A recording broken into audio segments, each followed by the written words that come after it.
આપણી સારી ટેવ કોને કહેવાય? રાત્રે વહેલા સૂઈ જવું, સવારે વહેલું ઉઠવાનું, બ્રશ કરવાનું. બધા બ્રશ કરો છો ને સવારે? દરરોજ નાહવું જોઈએ. તે બ્રશ કર્યું?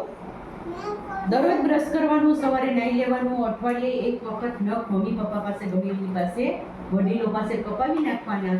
અને કોઈને ટાઈમ ન હોય તો દર સોમવારે હું નખ જોઈશ બધાયના. જોઉં છું ને? હા, બધાયના નખ જોઉં છું એટલે હું કાપી દઈશ. બરોબર? જેના મમ્મી પપ્પાને ટાઈમ નથી રહેતો એને હું કાપી દઈશ. હાલો, બીજી સારી ટેવ કઈ? બહારનું કોઈએ જમવાનું નહીં. અને મેં તમને હમણાં થોડીક વાર પહેલા વાત કરી હતી, ખબર હોય તો. અત્યારે ઉનાળાની સિઝન હાલે. હવે તમે જે પેપ્સી ખાવ છો ને, પેપ્સી નથી ને ઠંડી પીતા નાની એવી લઈને, એ પ્લાસ્ટિકના પેકિંગમાં કેટલા ટાઈમથી પેકિંગ કરેલી હોય, આપણા સુધી પહોંચતા કેટલો ટાઈમ થાય? એ ખવાય પીવાય બરોબર.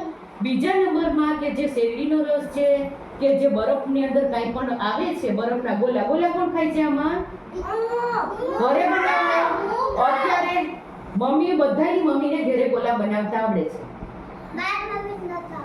એટલે પાટી બોટમ ને મૂકી દે પાછળ. ટીચર ભણાવે એમાં ધ્યાન દે. બરફ છે, સાંભળો. આપણે જે પાણી પીવાનું છે ફ્રીજમાં મૂકે છે મમ્મી, સીસા ભરીને, બરોબર? પાણીના સીસા ભરીને મમ્મી મૂકે છે. ઈ પાણી કેવું પીવે છે મમ્મી? અવેડામાંથી કે ટાંકામાંથી કે જ્યાં ત્યાંથી લે છે પાણી? ક્યાંથી લે છે મમ્મી પાણી? બોરામાંથી. ચોખ્ખું હોય. માટલાનું પાણી મમ્મીએ ગાળીને માટલામાં નાખ્યું છે અને ચોખ્ખું પાણી છે.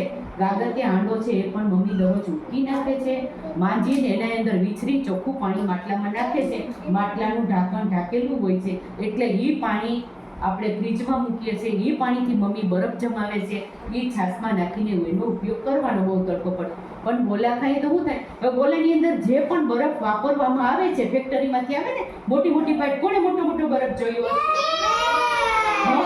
હવે એ જે બરફ છે એ કયા પાણીનો જમાવે તમને ખબર છે? ખબર છે કોઈને? ગમે એવું પાણી હોય, તમે ફેક્ટરીમાં જઈને જોવો તો ખબર પડે કે કેવું કેવું ખરાબ પાણી ખુલ્લું એમને પડ્યું હોય, અંદર કેટલો કચરો હોય, ગાડીને સીધું એમને નાખી દે.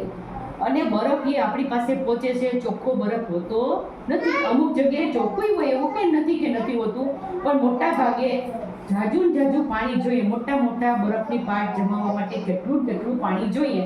એ પાણીથી માટલામાં કોઈએ ઢાંકી રાખ્યું ના હોય એટલે બને ત્યાં સુધી બહારના બરફનો ઉપયોગ ઓછો. અત્યારે કોઈ એવું ઘર ન હોય કે કોઈના ઘરે ફ્રીજ ના હોય. કોના ઘરે ફ્રીજ છે? ઊંચી આંગળી કરો. કોના ઘરે ફ્રીજ છે? ફ્રીજ છે બેટા? હારું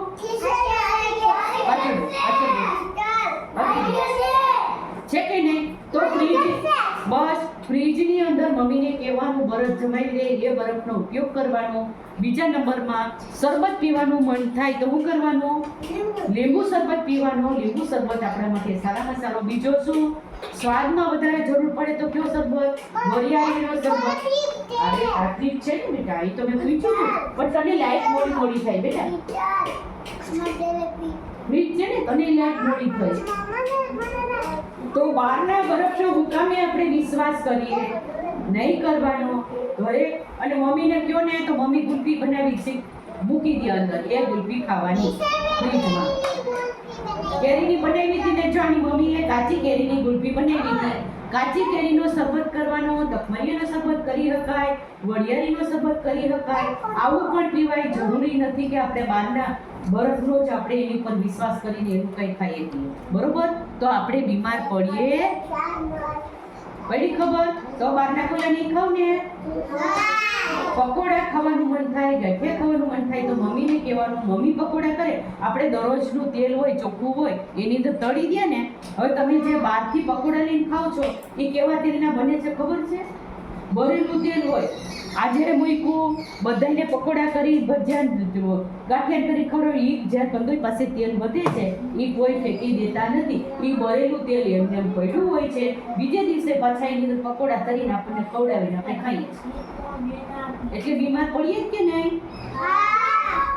તો જ્યારે ઈચ્છા થાય ત્યારે મમ્મીને પકોડા કહેવાનું કે મમ્મી પકોડા ખાવાય, પપ્પા બ્રેડ લઈ આવી દેશે, ઘરે બનાવીને ખાવાનું. બરોબર? ઉનાળામાં ઘણી બધી આપણે સાવચેતી રાખીએ તો આપણે બીમાર પડીએ હા. તો બહારના બરફનો ઉપયોગ નહીં કરવાનો. બધાને ઘરે ફ્રીજ છે, ફ્રીજમાં બરફ જમાવી દેવાનો, એનો ઉપયોગ કરવાનો. વરિયાળી શરબત છે એનો ઉપયોગ કરવાનો, લીંબુ શરબત છે લીંબુ પાણી પીવાનું.